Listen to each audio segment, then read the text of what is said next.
Ei, socis i socis, què tal? Com estem? Bé? Sí? Tot bé? Avui estic aquí al Plus Fresc doncs, perquè l'Antonieta m'ha d'explicar una cosa sobre la carn. Ja sabeu que a mi la carn m'agrada molt. I aleshores jo em menjaria cada dia de la vida, però es veu que... no ho sé. L'Antonieta diu que m'ha d'explicar una cosa al respecte. Ho voleu veure? Estic una mica intrigat. Veniu, veniu. Hola, Antonieta. Hola. Mira, avui he vingut rapidíssim perquè avui m'has de parlar de les carns, no? Exacte. Avui toca parlar de les carns, de la veritat que n'hi ha. De les carns en general, i és que a mi m'encanten, saps? Sí, la majoria de vosaltres us agrada molt. Sí. I m'han dit que la carn és bona, però jo no sé per què és tan bona. Ens ho pots explicar? Mira, sabeu que l'altre dia parlàvem del peix i que el peix va dir que feia proteïna, que era proteïna que feia massa muscular i que necessitàvem? Sí, ens en recordem. La carn és exactament el mateix.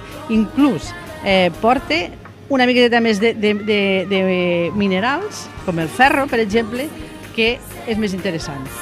Amb les piles a tope com tu fas, Plusi, sempre estàs. Amb les piles carregades com tu fas. I, Antonieta, quins tipus de carn tenim? Perquè n'hi ha unes quantes, no? Sí, tenim moltes. Mira, tenim des de la carn que diríem d'aus, que seria el pollastre o el gall d'indi, o tenim carn de conill, o vedella, o xai, o porc, i tots són carns que les hem de menjar més o menys, no cada dia, però totes no, Però cada dia en pot haver d'alguna, de diferent, algun tallet.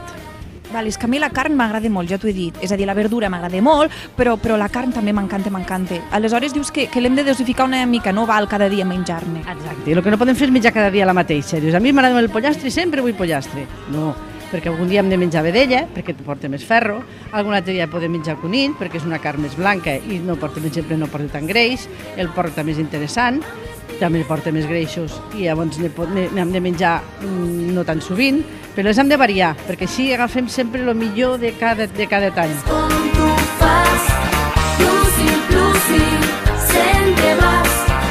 Amb les piles a tope com tu fas, Plusi, sempre estàs. Amb les piles carregades com tu fas. I Antonieta, i crua es pot menjar la carn? Se pot menjar crua. De fet, el carpaccio, per exemple, seria carn crua. Però quan s'han de menjar carn crua, el que hem de saber és d'on la traiem i com està feta, perquè si no podem tindre algun que altre problema. Algun susto. El millor és coure-la. Coure-la. Sí, d'alguna manera o altra.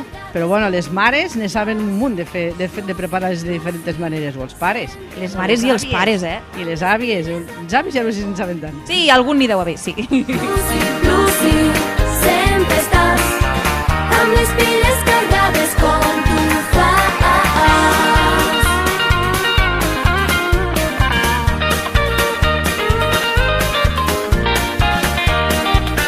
Doncs val, així ens quedem que la carn n'hem de menjar variadeta i no cal que mengem cada dia, no? No, cada dia no, hem de variar, perquè com que és el mateix que el peix, com els ous o els llegums, el bo és que fem, anem intercalant diferents aliments, que és interessant a nivell de l'alimentació. Val, fantàstic. Doncs com que ahir no vaig menjar carn, ara he de rumiar una mica si avui vull pollastre, o bé vull vedella, o bé vull porc, no sé, ho he d'anar pensant, val? Antonieta, jo mentrestant vaig rumiant. Tu ves fent, exacte. A veure, pollastre, després tindríem vedella i després podríem continuar per una mica de...